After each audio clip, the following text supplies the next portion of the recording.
todos. Na semana anterior, nós introduzimos ali o conceito relativo a funções. Então, vocês se lembram que função é uma relação que leva um conjunto de números daquilo que a gente chama de domínio para um outro conjunto de números que é aquilo que a gente chama de imagem. Tá? Todos os números que podem ser usados na tua função são chamados de domínio. Então, aquele conjunto de números aos quais você consegue utilizar a tua função para poder te levar a um segundo resultado, a um outro resultado, a gente chama de domínio. Todos os possíveis números que você pode obter, né, usando a tua função, ou seja, as respostas, os resultados, este conjunto todo é chamado de contradomínio. Particularmente se você tiver um conjunto menor de números no seu domínio. Tá? O resultado deste conjunto menor de números no seu domínio, quando você usa a tua função e joga isso lá para verificar o resultado, esse resultado a gente chama de imagem. Então, a imagem são, digamos, os resultados daquele conjunto de números que você utilizou na tua função. A imagem ela está dentro do contradomínio, ok? Então, vimos ainda, você pode reparar que existe um conjunto de funções diferentes que tem nomes específicos. Então, você tem função de segundo grau, função de primeiro grau, né? A função quadrática, polinômios, funções trigonométricas, exponenciais, enfim, você tem um conjunto de funções distintas, né? Que tem nomes específicos, que tem domínios muito bem definidos e que tem contradomínios e imagens muito bem definidos também. Ok? O que nós vamos tratar aqui neste bloquinho aqui são alguns problemas. Existem aqui 5 ou 6 problemas que eu resolvi, inclusive eles à mão aqui para facilitar, para ser um pouco mais rápido, e gerei um gráfico usando aquele programa gráfico que nós comentamos aí anteriormente, chamado GeoGebra. Né? Podem ser feitos, os gráficos podem ser feitos em outros programas, mas o GeoGebra ele é muito tranquilo, ele é muito fácil de ser usado. Bom, então nesse primeiro problema aqui, olha, nós temos uma função y, que a gente também pode chamar de f de x. Né? Esta função aqui, ela é dada como sendo menos 2 dividido por x menos 1 ao quadrado. Veja que essa função é uma função qualquer, não vamos nos ater ao nome que esta função tenha. Tá? Vamos dar uma analisada primeiro no seguinte. Quais são os possíveis números que podem ser usados nessa função? Tá? Isso é o que a gente chama de determinar o domínio da função. Então, olha só, verifique que essa função é uma razão, basicamente é uma função racional, né? Existe uma divisão entre duas funções, o 2 que é uma função constante e x menos 1 ao quadrado que é uma função quadrática. Então isso aqui é uma função racional. Veja bem, nessa função racional aqui, tá, você tem no denominador a tua variável. Tá? E poderia ter no numerador também, mas particularmente aqui a gente tem no denominador. Então, olha só, se você substituir 1 no lugar deste x, tá, você pode verificar que 1 menos 1 dá zero, e a gente sabe que não pode se dividir por zero. Então, por conta disso, o 1 é o único número que você não pode usar dentro dessa sua função aqui para que você consiga achar uma resposta. Tá? Então, este 1 ele foge do seu domínio. Qualquer outro valor que você utilize é possível de ser usado. Então, como que a gente vai representar o domínio da nossa função? Então, o domínio da nossa função vai ser representado dessa forma. Eu posso dizer que o d da função y ele pode ser usado, neste domínio, pode ser usado todos os números, desde menos infinito até 1, E veja que aqui eu tenho um colchete aberto, ele está para fora do 1, indicando que o 1 não faz parte dele, unido a todos os números que estão acima de 1 até infinito. Tá? Ou ainda eu posso representar que o domínio disso daqui são todos os números reais, com exceção de 1. Então essa segunda forma de representar aqui, ela é mais simples, né? Ela fica mais sucinta, fica mais claro de enxergar. Bom, então isso é o que a gente chama de domínio. Já a imagem, tá? Ela pode ela pode representar qualquer número que você tenha como resposta. Ou seja, o conjunto de todos os números são um domínio, né? Representam um domínio. Então, verifique o seguinte: qualquer valor de x, com exceção de 1, qualquer valor de x que você coloca aqui vai dar uma resposta. Mas, particularmente, se o x for positivo, como existe esse sinal negativo aqui na frente, ó, da função em cima lá, como existe esse sinal negativo, qualquer resultado sempre vai te dar negativo. Se o x for muito grande positivamente, ou se o x for muito grande numericamente, né, como negativo, menos 2 milhões e alguma coisa. Ainda assim, este denominador, né, menos 1 ao quadrado vai ficar positivo, mas com este sinal negativo que você tem aqui, tá, e o resultado fica negativo. Portanto, a tua imagem, está aqui embaixo representado, ou seja, a imagem da função y ou a imagem da função f de x são todos números negativos. Tá? Então, é isso que está indicado nesse parênteses que está aqui. Ou ainda eu posso até escrever isso, eu posso dizer que a minha imagem são todos os números reais negativos, né, iguais ou inferiores a zero. Ou seja, R menor ou igual a zero. Ok?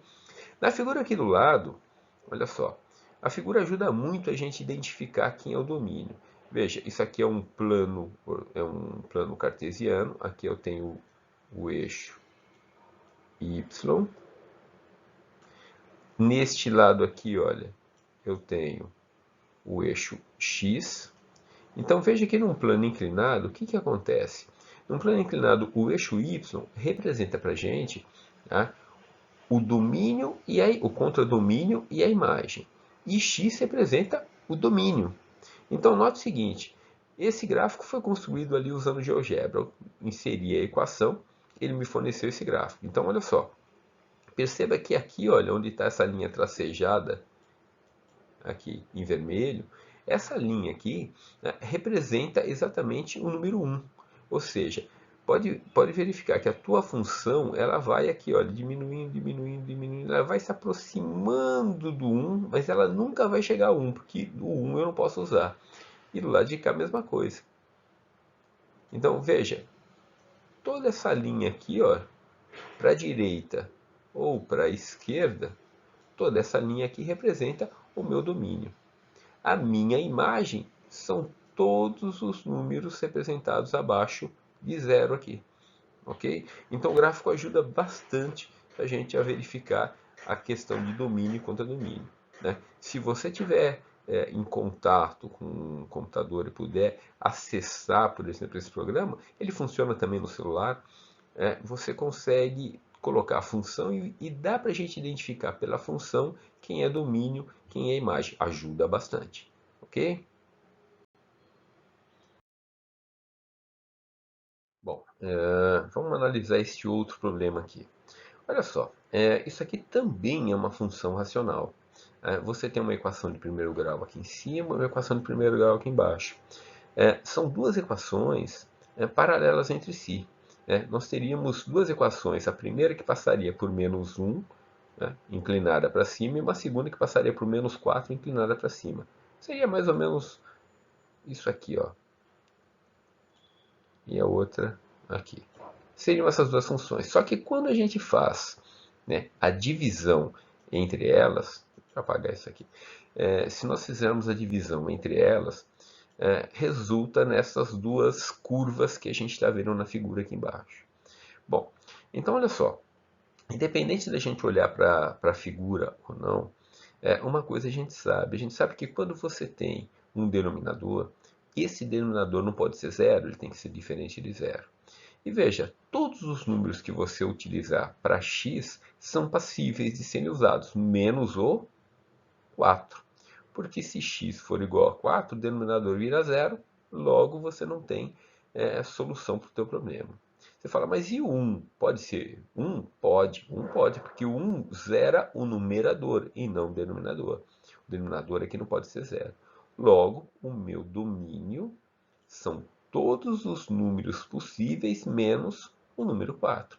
E a minha imagem? Bom, como você pode verificar, olha, a tua curva, todos os números são passíveis, né, de darem resposta. Ou números muito pequenos ou números muito grandes, né, desde que sejam maiores do que 4 ou menores do que 4. A tua imagem vai te dar exatamente todos os pontos, ou positivos ou negativos aqui. Ok? A tua curva está te dizendo, você pode rebater que qualquer valor que você coloque aqui, ele vai ter uma resposta em y.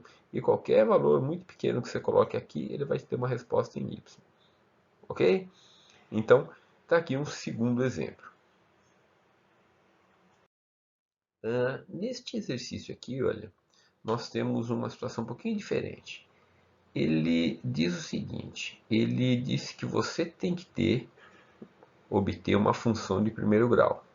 A gente sabe que uma função de primeiro grau ela tem este formato aqui. Olha, se você olhar, né, os slides anteriores, né, uma função de primeiro grau você tem uma variável x, né, uma constante a, uma constante b.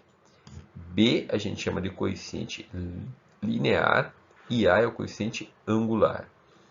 O coeficiente angular te dá a inclinação da reta.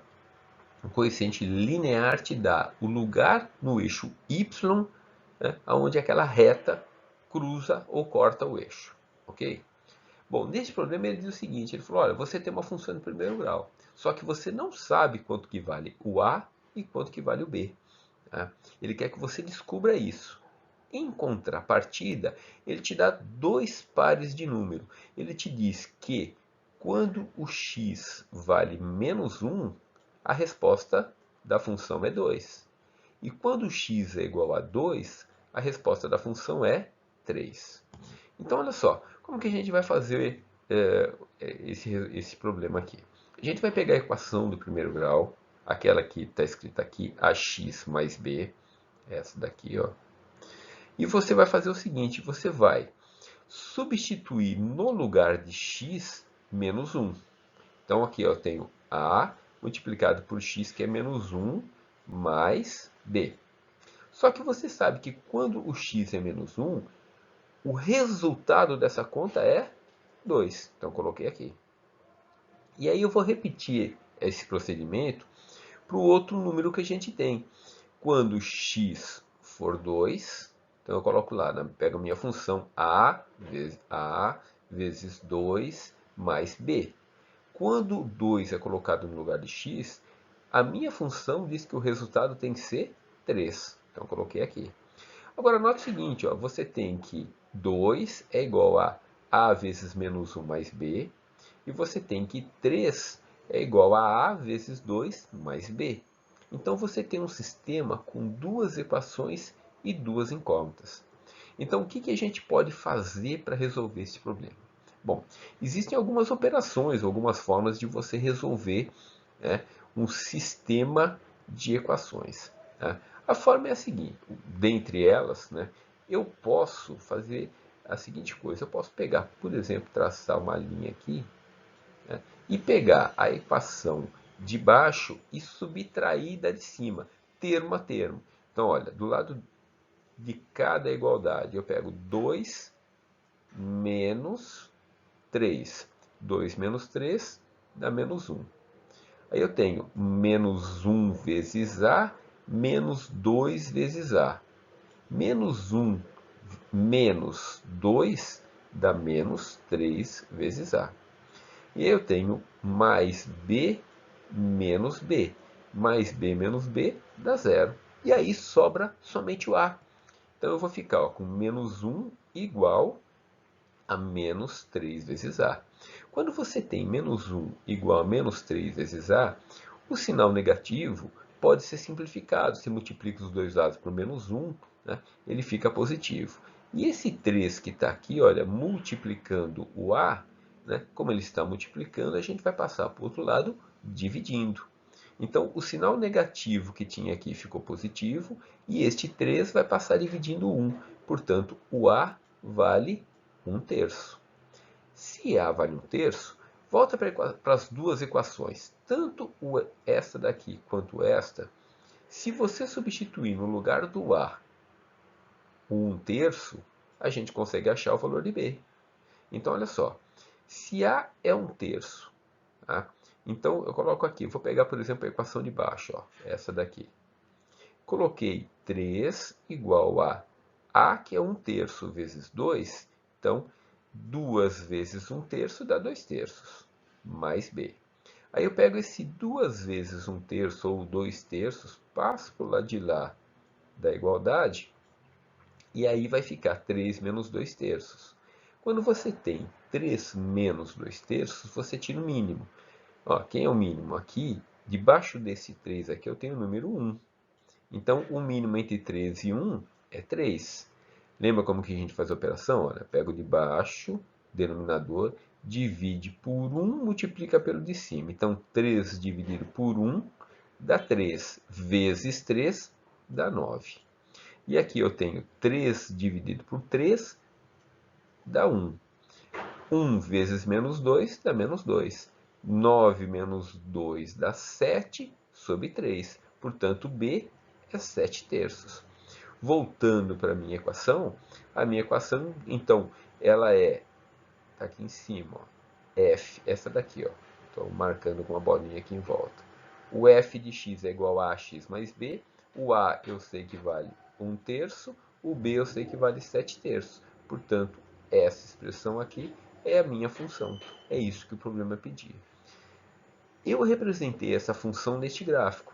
Então, olha só. Neste ponto aqui, ó, este ponto aqui é o b, né? É 7/3. Se você pegar 7 e dividir por 3, você vai ver que ele vai dar um pouquinho mais do que 2. Né? 6 dividido por 3 daria 2. 7 dividido por 3 dá 2,33. Esse número que está aqui. Esta inclinação aqui, olha, é o que representa este 1/3 aqui. Ok? Pois bem, então está aqui um problema um pouquinho diferente dos problemas anteriores.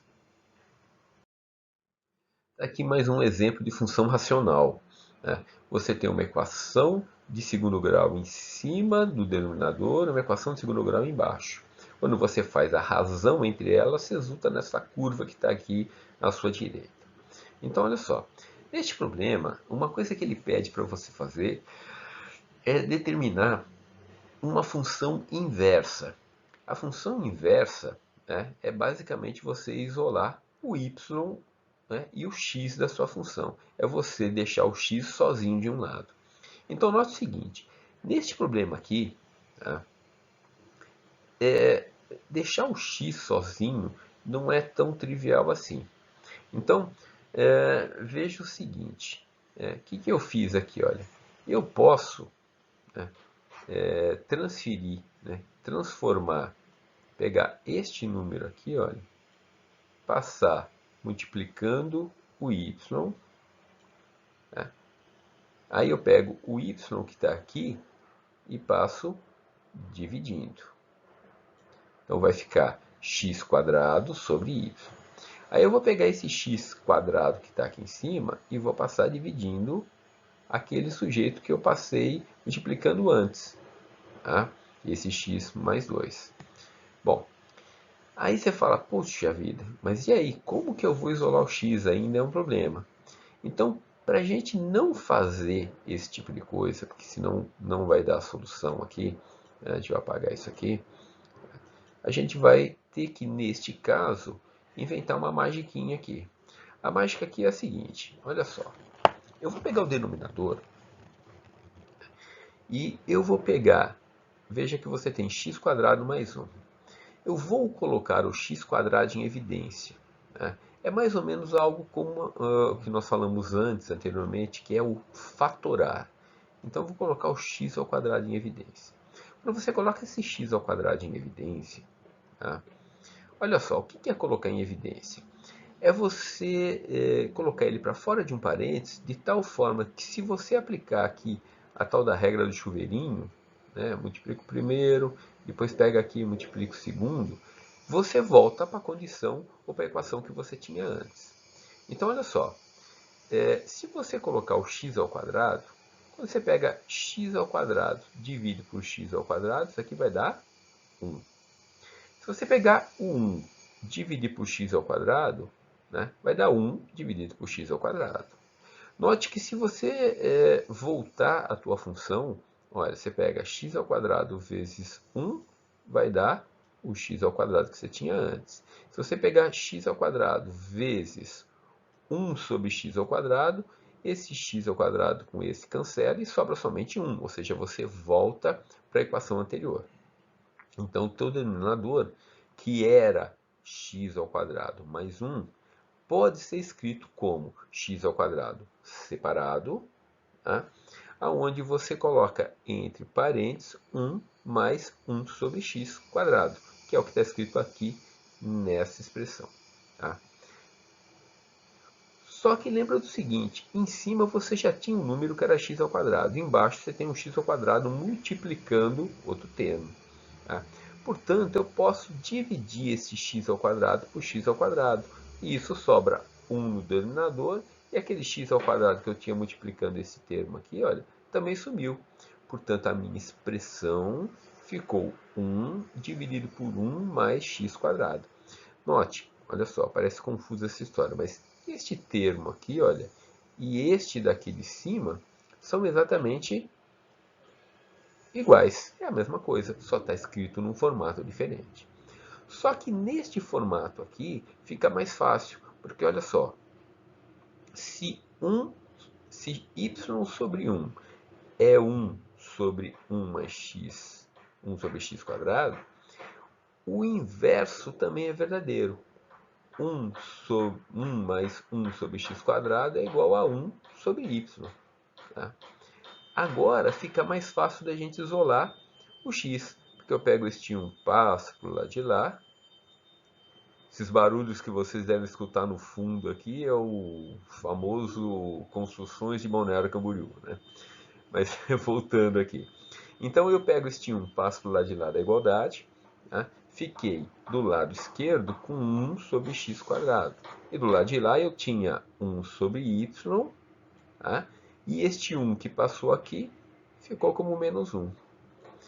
Tiro o mínimo, continua sendo y.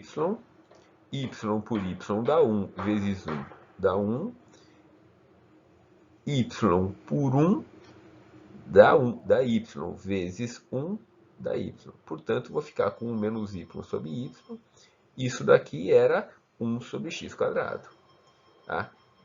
Inverto novamente, x quadrado é igual a y dividido por 1 menos y.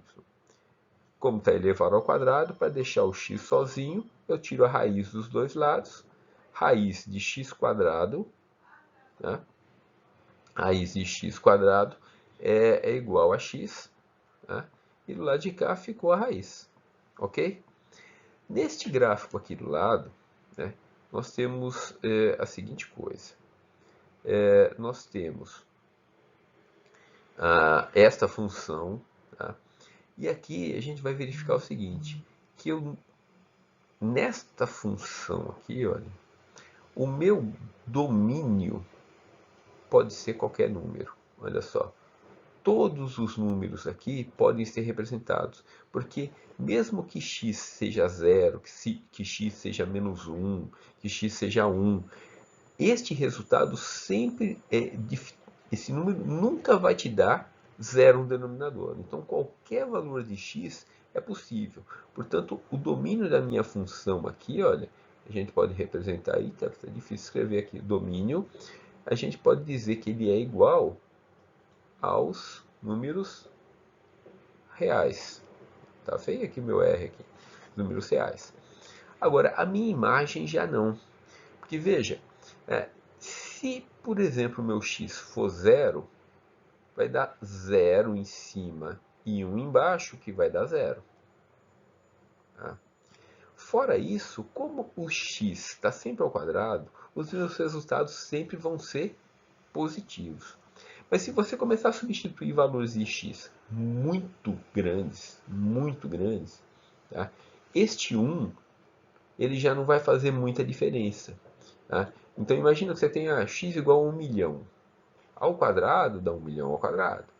Embaixo, no denominador, 1 milhão ao quadrado mais 1 é praticamente 1 milhão ao quadrado. Não faz muita diferença. Portanto, quanto maior for o teu número, quanto maior for o número aqui, tá? Mais esta razão aqui tende a 1. Portanto, a tua imagem, neste caso, tá, começa em 0 e vai até 1. Então, a tua imagem fica entre 0 e 1. Ok, gente? Nesse problema aqui, a gente tem uma função exponencial. Né? A gente sabe que a função ela é exponencial, vou marcar aqui, quando a tua variável está no expoente. Então, isso a gente chama de uma função exponencial. Tá? Ela seria potencial se o teu x estivesse elevado a um número. Né? Então, ela seria potencial. Neste caso, ela é chamada de exponencial, porque ela, a variável, é o expoente. Ok? Então, olha só. A tua função exponencial é 2 elevado a x. Então, particularmente, eu fiz o seguinte, eu plotei ali naquele programinha o 2 elevado a x. É essa curva aqui. Ó. Note que x pode assumir qualquer valor, positivo ou negativo. Então, o teu domínio são todos os números reais. Tá? Agora, a tua imagem não. A tua imagem começa em 0 e vai até infinito. Tá? Números negativos não são resultado dessa operação aqui. Bom, mas no fundo não é isso que ele quer. O que ele quer é que você descubra que função estranha daria se você fizesse f de x mais 3 menos f de x menos 1. Putz, mas que coisa esquisita isso, né? Olha só, no fundo é simples de fazer. O f é o 2 elevado a x. O que ele quer é que no lugar de x você substitua estes valores que estão aqui. Tá? E faça a operação algébrica para verificar que resultado dá. Então, veja, a minha função continua sendo f elevado a x, só que no lugar do x na primeira operação aqui, eu vou colocar x mais 3, menos, aqui, menos, aí o f de x menos 1, então é 2 elevado a x, só que no lugar de x eu vou inserir x menos 1. Tá. Aí vem aquelas propriedades que nós vimos anteriormente, por isso que é importante a gente relembrar. Tá? Olha só, quando você tem um número, tá, elevado a um expoente, que é a soma de dois números, isso é igual a o produto de duas bases, neste caso 2, e cada uma delas é elevado a um dos expoentes que você tinha antes. Lembra? Mesma base, somos expoentes. Agora você tem a soma dos expoentes, portanto a base é a mesma. Então eu tenho aqui 2 elevado a x vezes 2 elevado a 3. Este 2 elevado a x vezes 2 elevado a 3 é a mesma coisa que 2 elevado a x mais 3. A mesma coisa vale para o outro termo. Eu tinha 2 elevado a x menos 1. Então vai dar 2 elevado a x vezes 2 elevado a menos 1. Por quê? Porque se você fizer a volta, conserva-se a base, soma-se os expoentes. X mais menos 1 dá x menos 1. Ok? Bom, acontece o seguinte, acontece que 2 elevado ao cubo é 8. Então eu vou ficar com 8 vezes 2 elevado a x, menos 2 elevado a menos 1, novamente as propriedades. Quando o expoente é negativo, é a mesma coisa que você pegar este número e jogar para o denominador com o sinal do expoente trocado. Então, 2 elevado a menos 1 é a mesma coisa que 1 sobre 2 elevado a 1, que é 1 sobre 2. Novamente, ó, perceba que você tem aqui, olha, o 2x e o 2x comuns aos dois termos. Então, eu posso colocar ele em evidência. Tá? Então, vai ficar 8 vezes 2x dividido por 2x dá 8. 8 vezes, aliás, 2x sobre 2 dividido por 2x vai dar 1 sobre 2. Veja que se você fizer a propriedade distributiva, né, pegar o primeiro, regra do chuveirinho, primeiro multiplica pelo primeiro, primeiro pelo segundo, você volta na equação anterior. Tá? Só que aqui, olha, é número, o que está aqui dentro desse parênteses é número. 8 menos meio, né? Se você tirar o mínimo é 2. 2 dividido por 1 dá 2, vezes o numerador 16. 2 dividido por 2 dá 1, vezes menos 1 dá menos 1. 16 menos 1 dá 15, 15 meios. Então, esta operação aqui é 15 meios vezes 2 elevado a x. Mas originalmente, 2 elevado a x é o tal do fx. Tá? Portanto, esta operação estranha aqui que ele pediu para você fazer vai dar 15 meios da função que você já tinha antes. Tá? Que, por sinal, eu fiz o gráfico aqui do lado. É essa função que está em vermelho aqui. Ela deslocou para a esquerda aqui a tua função. Tá bom? O domínio dela continua sendo todos os números reais, a imagem somente os reais positivos. Bom, vamos a mais um exemplo envolvendo uma função. Note que essa função aqui é uma função de segundo grau. Tá? É um polinômio, né, de segundo grau de ordem 2, ou uma função quadrática. Uma função quadrática forma para a gente uma parábola. Particularmente, essa parábola tem um termo que ela não está indicado aqui.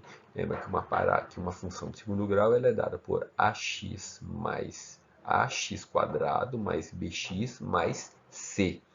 Então, no nosso caso, ax quadrado, está aqui o a é menos 3, x quadrado.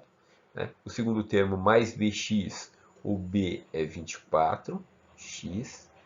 E aquele termo c mais c, c no nosso caso é zero, ele não aparece na nossa função. Tá? Bom, uma coisa importante a gente perceber é o seguinte, que uma parábola, né, ela pode ter concavidade positiva ou concavidade negativa, para baixo. Tá? Ela é positiva quando este termo, que é o a, que é o que multiplica o x quadrado, quando ele é positivo. Tá? Quando esse termo é negativo, a concavidade é para baixo. Bom, mas a pergunta do problema é o seguinte, ele diz que essa equação ela te dá a receita, tá, que você obtém quando você vende um determinado produto. E ele representa x como o valor do preço unitário desse produto. Ou seja, quando você coloca um valor para x aqui, tá, ele te dá receita. Então, se você vender, sei lá, um produto a R$1, 1 vezes 24 dá 24, menos 3 vezes 1, 3, dá 21. Então você ganhou R$21. Se você vender esse produto a R$2, então coloca 2 vezes 24, 48, 2 vezes 2, 4, 3 vezes 4, 12, 48 menos 12, então você vai achar aqui 36. E aí vai, tá? Mas acontece que por ser uma função de segundo grau, é uma parábola, não adianta você subir o preço sempre. Porque muitas vezes você fala, poxa, se eu subir o preço, a minha receita sempre é maior. Nem sempre, porque às vezes essas funções a gente obtém em função de custo fixo, em função de custos variáveis, preço de mão de obra. Então, às vezes, se você vender muito caro o teu produto, a receita cai. Tá? A receita cai porque ou você está vendendo menos, né? Então tem uma série de fatores que produzem isso. Então o que ele pede no exercício é o seguinte: qual é o x que, se eu substituir nesta função que te dá a receita, você vai ter o maior preço, a maior receita possível? Que x que eu coloco que me dê a maior receita? Qual é o preço que eu coloco que me dê a maior receita? Então, neste caso, eu quero saber o x que torna essa função máxima. Máxima numa parábola é este pontinho aqui de cima. Aí você fala, pô, mas como que eu vou achar isso? Existe uma equaçãozinha pronta para isso. Mas para que a gente não precise ficar decorando, pensa no seguinte: uma parábola é uma curva que ela é espelho, né, desta posição aqui para a direita e para a esquerda, né, dessa linha que eu estou pintando aqui, ela é espelho. Então, veja, se eu descobrir quais são as raízes da função, lembra que quando a gente acha as raízes, a gente está fazendo essa equação igual a zero, ó, aqui. Então, nós é o seguinte, nessa equação, se eu descobrir que x que torna isso aqui zero, eu acho este ponto e este ponto. Tá? Isso equivale a achar uma equação de segundo grau. Quando você acha a equação de segundo grau, né, igual a zero, acha as raízes, né, usando Bhaskara, olha, menos b mais ou menos, b ao quadrado, menos 4 vezes a vezes c, dividido por 2a, tá? O resultado dessa operação vai te dar duas raízes, vai te dar x igual a zero e x igual a 8. Aí você fala, tá, e daí? E daí é o seguinte, que se aqui, tá, é 8, vou mudar de cor aqui, olha, se aqui é 8 e aqui é zero, tá, exatamente na metade eu vou ter o pico da minha função. Então, entre zero e 8, a metade é 4. Se os números fossem quebrados, bastava você somar os dois, dividir por 2, que você ia achar este número, essa distância aqui. Tá? Então aqui eu fiz o gráfico, mas eu representei ele aqui no GeoGebra. Tá? Logo, o x que torna essa função máxima é 4. Se eu substituir 4 no valor da função, o resultado vai me dar 48. Então 48 é a maior receita que eu obtenho neste meu produto. Se eu colocar um valor maior do que 4, a minha receita cai. Se eu colocar menor do que 4, a minha receita é mais baixa também. Ok? Vamos ao nosso último exemplo aqui. Né? É um exemplo um pouquinho mais longo, um pouquinho mais elaborado. Presta atenção. O problema diz o seguinte, que você tem uma sala, né, que precisa ser projetada com 100 metros quadrados. Existe uma condição. O comprimento da sala deve ser o dobro da largura da sala. Bom, além disso, você sabe que o piso que você vai colocar aqui nessa sala custa R$ 100 o metro quadrado, né? Mas o custo da parede é apenas R$ 8 o metro quadrado. O custo é muito menor. Então ele quer o seguinte, o problema é que você ache uma equação, olha só, ele quer que você ache uma equação que te dê o custo em função da largura da tua sala. Você fala, mas isso é impossível. Não, não é. Olha só, pensa no seguinte, pega as condições. Ele diz para você que o comprimento deve ser o dobro da largura. Então, se você chamar comprimento de C e a largura de L, C é 2 vezes L. Guarda lá. Outra coisa que ele diz para você é que o volume da sala deve ter 100 metros cúbicos. Tá? Bom, você sabe que volume de um cubo, né, na verdade, de um paralelepípedo aqui, né, é largura, comprimento, largura vezes altura. Lado vezes lado vezes lado. Tá?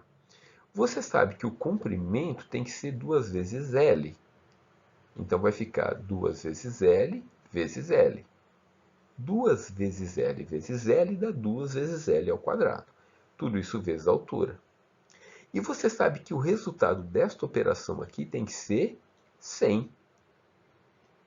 Então, olha só, você ainda consegue escrever o h que é a altura, como sendo 100 dividido por 2 vezes L quadrado. 100 dividido por 2 dá 50, vai ficar 50 sobre L quadrado. Bom, como que você mede a área? A área é lado vezes lado. Então, a área do piso é comprimento vezes largura. Comprimento é 2 vezes a largura, vai ficar 2 vezes L quadrado. E as paredes? Bom, você tem 4 paredes. Tá? Dessas 4 paredes, você tem 2 paredes que são do comprimento, 2 paredes que são da largura. Tá? Portanto, vai ser 2 vezes a altura vezes a largura, que são as 2 paredes laterais, mais as 2 paredes do lado mais comprido, que é 2 vezes a altura vezes o comprimento. Bom, agora a gente vai usar todos esses dados anteriores. No lugar da minha altura, aqui, eu vou substituir a minha altura por 50 sobre L quadrado. Ó. Minha altura é 50 sobre L quadrado. Aqui também, minha altura é 50 sobre L quadrado. E o C? Bom, o C é 2 vezes L. Então, se eu fizer essa substituição toda, eu vou descobrir o seguinte, que a área das paredes vai dar 300 dividido por L. É só substituir todos os números ali em cima que você vai verificar que dá. Bom, e o custo, que é o que ele quer? Bom, se o piso custa R$100, né, se você multiplicar a área do piso vezes 100, você vai ter o custo do piso. Se você multiplicar a área da parede vezes 8, você vai ter o custo da parede. Somando os dois, você vai ter o custo total. Então, vou substituir os números. Bom, quem que é a área do piso? A área do piso é 2L quadrado. Está aqui, 2L quadrado. E a área das paredes? A área das paredes é isso que está aqui, olha, 300 sobre L. 300 sobre L. Tudo multiplicado, 300 sobre L por 8. Portanto, esta função que está aqui, olha, ela vai me dar o custo em função da largura. Né? Agora, quer dizer, o problema termina aí, mas eu continuei um pouquinho mais. Eu supus o seguinte, eu fiz a suposição que você não pode ter o pé direito que você queira. Ou seja, eu supus que a altura seja 3,5 metros da minha sala. Se a altura é 3,5 metros, note que eu posso calcular quanto que vale a minha largura. Porque se a altura é 3,5 metros, substitui 3,5 metros no lugar do L aqui, olha, melhor, no lugar do H, você descobre o L. Se a altura é 3,5, a largura é 3,8. Lembra que o comprimento é o dobro da largura, portanto o comprimento é 7,6, eu sei, inclusive, o tamanho e as dimensões da minha sala. Né? E que quanto vai custar isso? Bom, meu custo vai ser 200 vezes 3,8, porque o L é 3,8, mais 2.400 dividido por L, porque o L é 3,8. Portanto, o custo neste tamanho de sala vai ser 3.519,50. Se eu fixasse alturas diferentes, eu teria tamanhos, custos diferentes. Eu poderia, por exemplo, aumentar o volume da sala. Né? Experimente fazer isso. Coloque o volume da sala de 100 metros, né? De 1.000 metros cúbicos. Né? Coloque um pé direito de 5 metros, por exemplo, e refaça a conta para ver quanto que custaria isso. Tá? É interessante de você saber, você vai se formar um arquiteto, ter uma ideia de como calcular isso e calcular o custo, saber montar uma equação dessa é uma condição importante.